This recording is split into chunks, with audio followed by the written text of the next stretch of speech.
জুবিন গাৰ্গৰ যিটো আদৰ্শ আজি সেই আদৰ্শৰ বিপৰীতেই সব কাম হৈ আছে। জুবিন গাৰ্গে তেওঁৰ শৰীৰতে মহাদেৱৰ টেটু বনোৱা আছে। তেওঁ এজন শিৱ ভক্ত আছিল। এতিয়া তেওঁক লগাই দিয়া হ'ল মোৰ জাতি নাই ধৰ্ম নাই। মোৰ জাতি নাই ধৰ্ম নাইটো কাঞ্চনজংঘা চিনেমাৰ এটা ডাইলগ। কিন্তু জুবিন গাৰ্গে এজন আমাতকৈ ডাঙৰ শিৱ ভক্ত আছিল। তেওঁৰ ইয়াত চাব শিৱৰ ডাঙৰ টেটু। ৰীতা চৌধুৰীৰ লগত সাক্ষাৎকাৰত চাব তেওঁ বুজাইছিল তেওঁ কিমান শিৱ পূজা কৰে। আৰু মোৰ লগত বহুত ফটো আছে য'ত জুবিনে মন্দিৰত পূজা কৰে। জুবিনকতো নাস্তিক বনাই দিলে বাওঁপন্থীসকলে। যি জুবিন নাছিল সেইটো জুবিন বনাব চেষ্টা কৰি থকা হৈছে।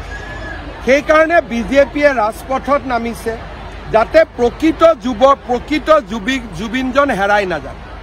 হুৰ হুৰ হুৰাই দে গান কোনে গাইছিল?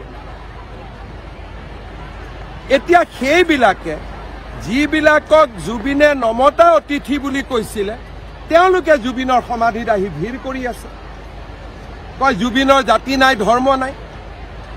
জুবিনৰ শ্ৰাদ্ধ 13 দিনীয়া 11 দিনীয়া সম্পূৰ্ণ হিন্দু নিয়মতে হৈছে নে নাই? গতিকে জাতি নাই ধৰ্ম নাইটো কোনে উলিয়ালে? এই গোটেই জুবিনৰ সন্মুখত লৈ সনাতন হিন্দু ধৰ্মক দুৰ্বল কৰিব বিচৰা হৈছে। গতিকে এই কথাবিলাক আমি একমাহ নোযোৱাৰ কাৰণে কোৱা নাছিলোঁ।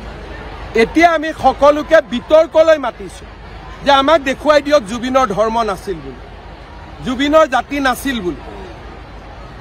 কাঞ্চনজংঘা চিনেমাৰ এটা ডাইলগ তাক কিমান অপব্যৱহাৰ কৰি আছে বাওঁপন্থীসকলে আপোনালোকে চিন্তা কৰক। কয় আজি আপোনালোকে কৈ আছে যে বোমা কিয় মানুহে ফুটালে? কালি প্ৰেছ ক্লাবৰ ইলেকশ্যনৰ পিছত কিয় বোমা ফুটালে সাংবাদিকসকলে?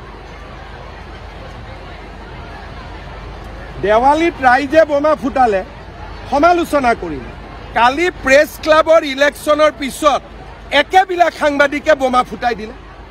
তাৰমানে হিন্দু ধৰ্মৰ নামত বোমা নুফুটাব আৰু আমাৰ যি মন যায় আমি তাকে কৰি থাকিম।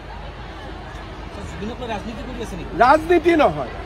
জুবিন যেন হিন্দু বিৰোধী আছিল, জুবিনৰ যেন ধৰ্ম নাছিলে, তেনেকুৱা পৰিৱেশ এটা অসমত সৃষ্টি কৰিব খোজা হৈছে যাতে উচ্ছেদ হ'বলগীয়া মানুহবিলাকে নিৰাপত্তা পায়।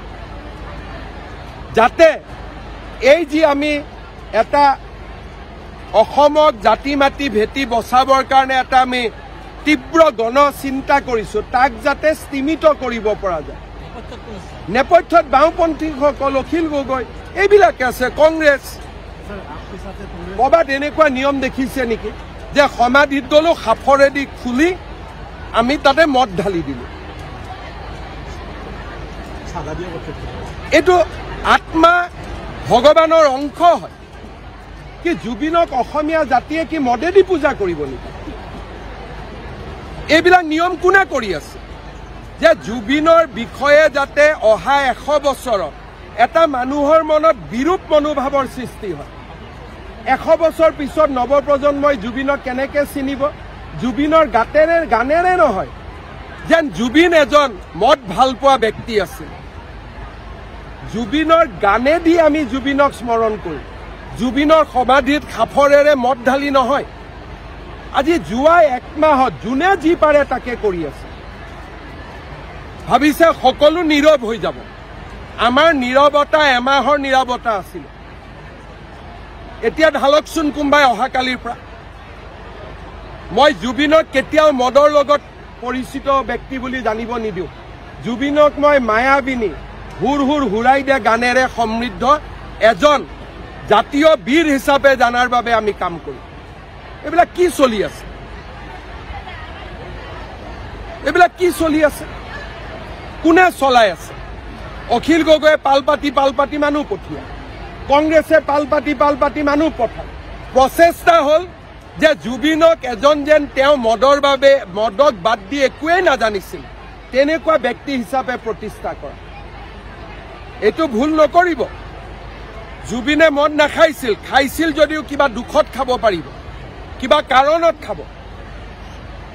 আৰু মদ নোখোৱা জুবিনজনক মই লগ পাইছোঁ।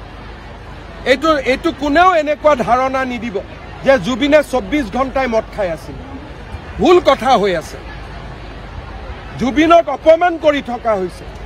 জুবিনক ন্যায় দিয়াৰ নামত এছাম ব্যক্তিয়ে জুবিনৰ সত্তা আৰু জুবিনৰ আত্মাক হত্যা কৰিব খুজি আছে। মদৰ সাফৰেদি মদ ঢালি দিয়া এইটো কি অসমীয়া সংস্কৃতি নেকি? এইবিলাকৰ এইটোতো কোনো সংস্কৃতি হ'ব নোৱাৰে। চাধাৰ টেমা দিয়া এইটো কি সংস্কৃতি নেকি? সি ভাল পাইছিল, আমি জুইৰ লগত ঘৰৰ মানুহে তাক উৎসৰ্গা কৰি দিলে, অগ্নিত তাক দি দিলে। অগ্নিয়ে তাৰ কাপোৰযোৰ লৈ ল'লে, অগ্নিয়ে তাৰ শৰীৰ লৈ ল'লে, অগ্নিয়ে যাক যাক ল'ব লাগে ঘৰৰ মানুহে চিন্তা কৰিছিল, দিলে, প্ৰজ্বলিত হৈ গুচি গ'ল। এতিয়া জুবিনক আমি গানেৰে সংস্কৃতিৰে আমি জীয়াই ৰাখিব লাগিব, উন্মাদনাৰে নহয়। আৰু উন্মাদনাক বিজেপি চৰকাৰে কেতিয়াও স্বীকাৰ নকৰে। উন্মাদনা দি আমাক এক কদম কোনেও হিলাব নোৱাৰে। কোনোবাই ভাবিছে যদি উন্মাদনাত চৰকাৰে শিৰ নত কৰিব, এইটো অখিল গগৈয়ে ভুল ভাবি আছে। যিদিনাখনলৈকে হিমন্ত বিশ্ব শৰ্মাই অসমত মুখ্যমন্ত্ৰী হৈ আছে, উন্মাদনাৰ ওচৰত আমি নতি স্বীকাৰ নকৰোঁ। এইটো একদম নিশ্চিত হৈ থাকে। সকলোৱে চিনেমা ৰাইজে চাব, চৰকাৰে কৰিব নালাগে, আপোনালোকে কৰিব, আমি কৰিম। ব্যক্তিগত হিচাপে মই চাম, আপুনি চাব। জুবিনক চৰকাৰী ব্যক্তি নবনাব, জুবিনক ৰাইজৰ ব্যক্তি কৰি ৰাখক।